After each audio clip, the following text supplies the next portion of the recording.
snippet. I do want to read a piece to you guys because it is also. I remember I was listening to J. Cole, right? My girl was listening to J. Cole. I was like, dang, he's a storyteller. That boy can tell stories, can't he? But then I'm like, what happened? What molded you to be the way you are? And what molded you to be the way? What molded you to be the way you are then and now? I came with this piece called Canvas. And for the life of me, I can't commit it to memory lesson. So I'm gonna give it to y'all like this.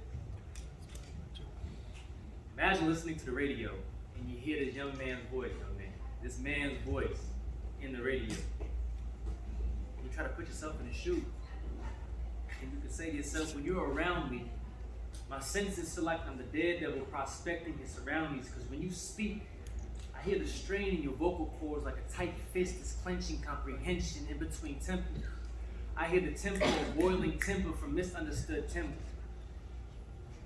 I can envision deep nail incisions, imprints from forming fists. I can nearly taste the ocean's mist from the sodium trails etched into your skin behind that mask you are substituting for a therapist. What I'm saying is, I'm empathic.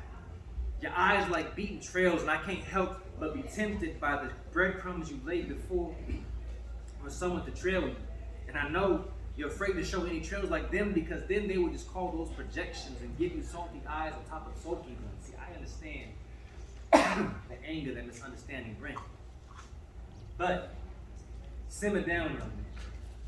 Can I speak some life into you for a second? I know your world paints vivid pictures with chainsaw paintbrush, a beautiful disaster has changed class to canvas, but in the chaos there is beauty. Beauty in how you see the world. Beauty in how the effects of poverty caused you to tell tales not so tall enough to be intangible. The beauty you now appreciate in curves came from how mama curved empty tummies, or curves seen from cheeks so mama can see you at another day with something to eat. And apparently I would think you understand how powerful that can be, because you're now inspired to kindly treat and respect the woman that can turn soup from seed. So quiet your busy mind from a time beauty will shine through.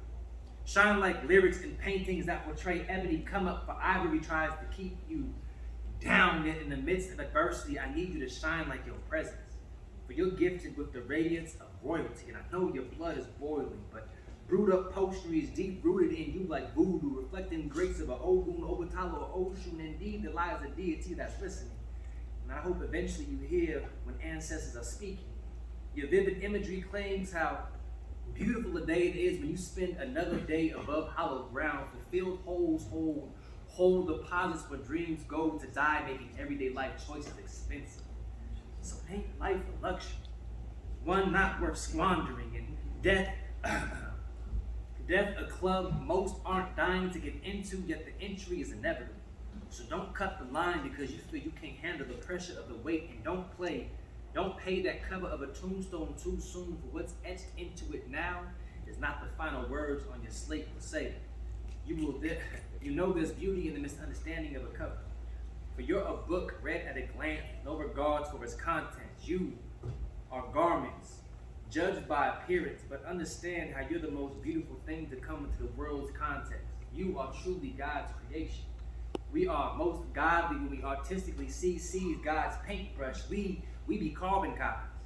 We are the deities that were called to create. If we ask God why we had to CC organized, and ask why we were convinced we could never be seen as astronauts, she would say, I got this. Trust in my process. For misplaced chains found their ways to be free. For freedom comes in waves, and we rock the boat. Turbulence made your voice turn artistic, made your strokes more gifted, be it the paint from a brush, lyrics from a pen, or stitches from your needle for years. Your busy mind is what caused your complexion to be the most complex brown skin complexion. For your story is truly a man's origin, except replace lion roars with sirens from cars, whips with paddy wagons, or ships with paddy wagons, overseers from police, whips with batons, iron chains for gold ones, famine for poverty, droughts for drunks, and civil wars for racial. The brutal beauty in the past proves history acts as paint on your palettes we will use to create another beautiful colored masterpiece. So simmer down. With that talent and your DNA in the right direction, with your vivid feelings and valid feelings, the world is ready to see the next masterpiece you create. I feel like experience is indeed the colors in our palettes, and I believe it's up to us to speak as honest as we can.